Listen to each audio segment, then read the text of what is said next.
在美国总统川普屡次修改当前关税政策，并不断声称美国赚大了之际，美国国内对这场关税战却反应不一。有人担忧关税战最终会损害美国自身的利益，但也有人认为这是在保护美国的本土产业与就业机会。既然如此，近代历史上到底有没有关税战的成功案例？又有哪些关税战最终以失败告终呢？我们今天就来聊一聊川普可以吸取的历史经验。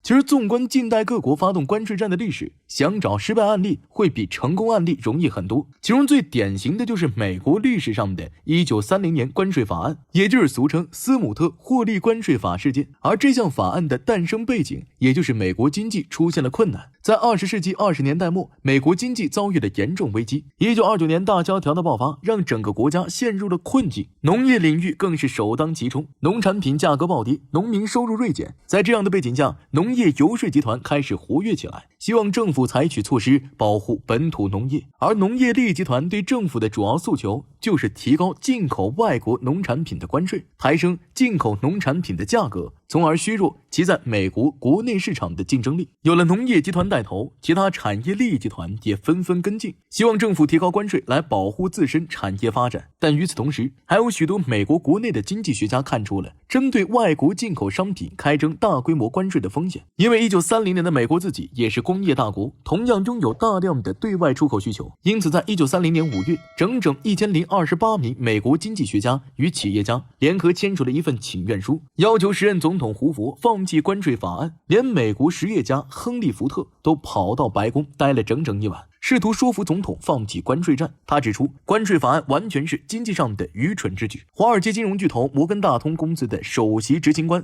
托马斯 ·W. 拉蒙特也声称自己几乎是跪下来祈求总统来否决这个愚蠢的关税法案。而身处1930年的胡佛在政治取向上也与川普完全不同，其本人也不赞成关税战，也不认为大范围加征关税能够改善美国的国际合作。但迫于共和党党内意见与国内产业集团施加的压力，胡佛最终还是签署了关税法案。该法案提高了2万多种进口商品的关税，在平均关税税率水平最高时，税率甚至达到了 59.1%。 如果具体到某些农产品上，税率甚至会超过 100%。 我们即使将这些数字放到今天，与川普的关税战税率相对比，这个税率也算很高了。不过1930年的关税战与今天的川普关税战还是不能简单放在一起比较，因为100年前的时代背景的确不同。虽然关税战对于当前的世界各国而言并不算什么新鲜事物，但就在1930年关税法案的3年前，国际联盟还在日内瓦召开了世界经济会议，会议最终达成了报告结论，那就是各国是时候废除关税，并努力朝着降低关税的方向前进了。然而这样的共识最后还是因为第一次世界大战的影响被打破。第一次世界大战结束后，欧洲各国在经济上元气大伤，由于当时的战争债务以及战败赔款都只能通过黄金、人力服务或者是实体商品来偿还，但各个战败国的赔偿业务执行到最后其实都是拿不出那么多黄金的，都要依赖国内生产的商品去赔付。尤其是像德国这样的国家，至于法国这样的战胜国，不但不会考虑德国的苦衷，还会对德国一味抵扣商品的行为感到不满。1928年，法国率先通过了新的关税法与配额制度，但真正对后来全球贸易产生重大冲击的还是美国的动作。20世纪20年代末的美国，因为电气化革命，在工业生产能力上获得了显著增长。美国国内工厂的生产规模空前扩大，并开始大量新建炼油厂，用机动车辆取代了传统的车马与骡车。如此一来，原本用于饲养牲畜的土地被大量解放到农业生产中，一度让美国的耕地增加了将近1/4，这直接导致了农产品过剩的现象。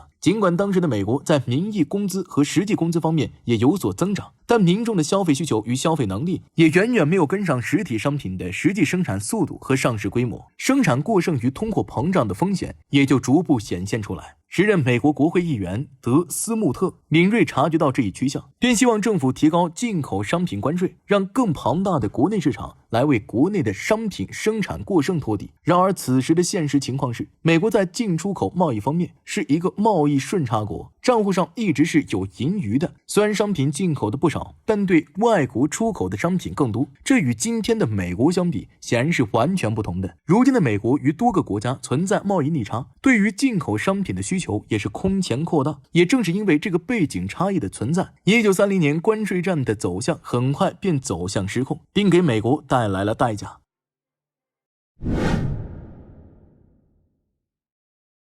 斯姆特霍利关税法案签署后，一时激起千层浪，给美国和全球经济带来了巨大的冲击。从美国国内来看，由于关税开征，进出口额出现了断崖式下跌。在法案实施后的短短几年内，美国的出口暴跌了 61%， 进口也大幅减少。这是因为其他国家看到美国抬关税后，也纷纷采取报复性关税措施，去限制美国商品的进入。以福特汽车为例，原本畅销全球的福特汽车，由于其他国家提高了关税，出口量急剧下滑。例如，福特汽车公司不得不削减生产规模，员工数量从17万锐减至 4.9 万，美国国内的失业率也随之飙升。在1930年到1933年，美国失业率从 7.8% 飙升至 25%， 底特律等工业城市的失业率更是高达 60%。大量企业倒闭，工人失去工作，连农产品的价格也跌至谷底，农民破产潮席卷全国。当然，这场经济大萧条的后果也不能全部都算到1930年关税法案头上，但关税战的开打无疑让出现危机的全球经济进一步雪上加霜。事实上，在法案正式出台之前，胡佛政府就收到了29个国家的抗议。1930年5月，美国最忠实的贸易伙伴加拿大也开始采取报复措施，对16种产品征收新关税，这些产品加起来约占美国对加拿大出口商品的 30%。 除加拿大外，对美国实施报复性关税的国家还包括墨西哥、法国、意大利、西班牙以及澳大利亚、新西兰和瑞士等。因此，从全球范围内来看，1930年关税法案还是加速了全球贸易体系的崩塌。除加拿大率先对美国加征关税外，英法等国还转向了特惠制。我们这里就以英国的帝国特惠制举例，其核心内容就是以大英帝国统治区为一个统一的整体，包含英国本土与海外自治领，建立一个整体的关税壁垒，连南非等殖民地都被包括在其中。等到特惠制建立以后，任何帝国领域之外的商品进入都要接受高额关税加征，但帝国内部之间的关税流转则是征收低关税甚至零关税。通过这类政策，就能保护整个大英帝国内部的市场。至于另一个重要工业国德国，则走向了自给自足的内循环方针。而随着英法德等主要工业国的关税战应对措施出炉，整个国际贸易市场也开始大幅缩水，全球贸易体系陷入混乱，并且贸易还只是关税战的后果之一，其对当时的地缘政治也造成了深远影响。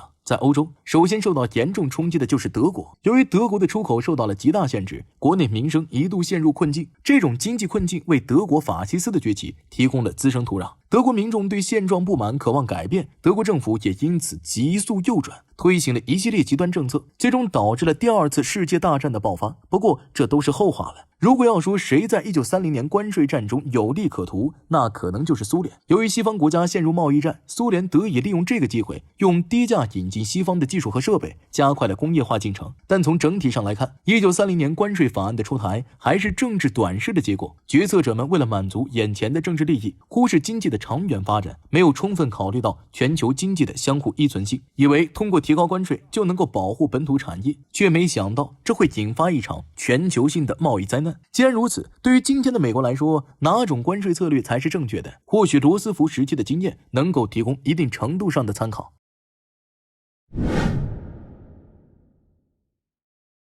在1930年关税法案出台后，让美国经济陷入停摆后，罗斯福最终则接替了胡佛上台，其颁布的互惠贸易协定法是扭转贸易困局的关键举措。该法案摒弃了此前的单边保护主义，强调通过互惠互利的贸易协定来促进国际贸易的恢复与发展。互惠贸易协定法的创新之处在于总统授权谈判机制，该机制赋予总统在一定范围内与其他国家进行关税谈判并签订协定的权利，这打破了以往国会主导关税制定的僵化模式，使美国在贸易谈判中更具灵活性和效率，能够根据实际情况及时调整贸易政策，为美国的经济复苏创造了有利的外部环境。以美英钢铁关税协定为例，在协定签议前，美国钢铁行业面临着国内需求不足和国外高关税壁垒的双重困境，生产规模大幅缩减，企业经营困难，但签订协议后，双方降低了钢铁关税，美国钢铁得以更顺畅地进入英国市场。这不仅增加了美国钢铁企业的订单，还提高了产能利用率，还促使企业加大研发投入，提升产品质量和生产效率。除了钢铁行业，其他制造业领域也受益于关税减让，例如汽车与机械制造等行业的出口量明显增加，企业的盈利能力得到提升，同时农产品出口也呈现出增长态势。例如1934到1939年，美国农产品出口额从10亿美元增长到15亿美元。当然，这种关税自主权让渡并不是没有底线的，前提还是互惠，这并非对国家主权的削弱，而是一种战略选择。美国让其他国家赚点美国的钱，但是美国优势产业在国外的出口贸易也不能受到打压，不能只有一方在外贸中获益。如果我们将这种互惠精神带入到如今川普面临的局面中，或许就能认识到川普关税政策引发担忧的一个重要原因，那就是川普只要看到贸易逆差，就急于通过关税手段去止损。至于如果促进美国优势产业在国外市场的盈利，则缺乏足够的计策。至于川普的关税战最终是利大于弊还是弊大于利，也欢迎大家在评论区发表看法。我是大兵，我们下期节目再见。